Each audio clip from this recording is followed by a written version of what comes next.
નમસ્કાર મિત્રો, સ્વાગત છે. આજે આપણે શ્રીમદ ભાગવદ્ ગીતાના 11 એવા મહત્વપૂર્ણ ઉપદેશો વિશે જાણવાના છીએ. ભાગ 2. ત્યારે આપણે અહીં પોતાનો મોહ જમાવી દઈએ છીએ, પોતાનો દાવો જમાવી દઈએ છીએ કે આ મારું છે, આને હું છોડી શકતો નથી, આના વગર હું જીવી શકતો નથી. તો આપણું જીવન દુઃખોથી ભરાઈ જાય છે. એટલા માટે જીવનમાં મૃત્યુનો ભય ત્યજીને જીવનની દરેક ક્ષણનો આનંદ લેવો જોઈએ.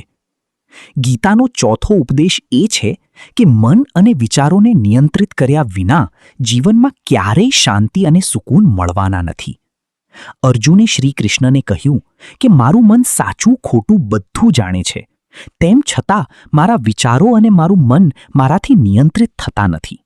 હું જે કરવા માંગુ છું તે કરી શકતો નથી, અને જે નથી કરવા માંગતો તે મારું મન મને જબરદસ્તીથી કરાવે છે.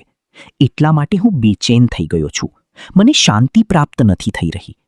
તો શ્રી કૃષ્ણએ અર્જુનને કહ્યું કે તેના માટે તારે પોતાના મન અને પણ શાંતિ પ્રાપ્ત થઈ ચૂકી હોય, સુકૂન પ્રાપ્ત થઈ ચૂક્યું, તે મારી પાસે આવીને પોતાનો કુર્તો આપી દે. તે જેટલું કહેશે તેને તેટલું ધન આપવામાં આવશે. પરંતુ એક પણ વ્યક્તિ એવો ન મળ્યો જેને શાંતિ પ્રાપ્ત થઈ ચૂકી હોય.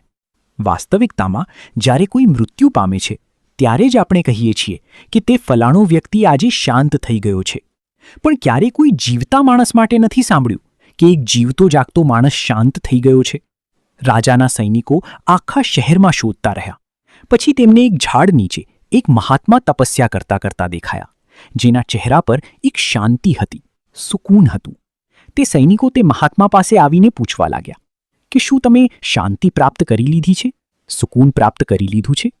મહાત્માએ કહ્યું, હું પૂરી રીતે શાંત છું. તો સૈનિકો તેમને રાજા પાસે લઈ આવ્યા. રાજાએ તે મહાત્માને પ્રશ્ન કર્યું કે શું તમને શાંતિ અને સુકૂન પ્રાપ્ત થઈ ચૂક્યા છે? તે મહાત્મા કહેવા લાગ્યા કે મહારાજ, હું પૂરી રીતે શાંત છું. મને કોઈ ચિંતા નથી, મને કોઈ વસ્તુનો લોભ નથી, મને કોઈ ઈચ્છા નથી. અને રાજા પણ ખૂબ ખુશ થઈ ગયા. આખરે તે વ્યક્તિ મળી જ ગયો જેને શાંતિની પ્રાપ્તિ થઈ ચૂકી છે, જેને સુકૂન પ્રાપ્ત થઈ ચૂક્યું છે.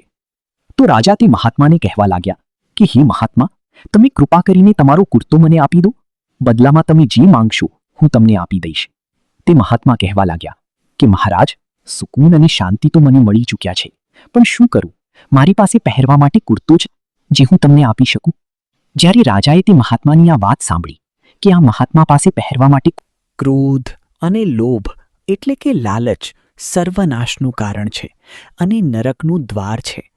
જે પણ મનુષ્યમાં આ 3 અવગુણ હોય છે તે હંમેશા બીજાઓને દુઃખ પહોંચાડીને પોતાના જ સુખ અને સ્વાર્થની પૂર્તિ કરતો રહે.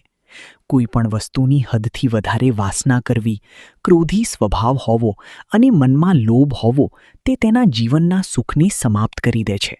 તેના બધા સંબંધોમાં ઝેર ભરી દે છે. કારણ કે જે માણસમાં અતિશય ક્રોધ, લોભ અને વાસના હોય છે તેનું આખું જીવન ઝેરથી ભરાઈ જાય છે. તેને મૃત્યુ પછી નહીં પણ જીવતે જીવ અહીંયા જ નરકના દર્શન થાય છે. ગીતાનો છઠ્ઠો ઉપદેશ એ છે કે બધા ભગવાન એક જ, કોઈ નાનું મોટું નથી.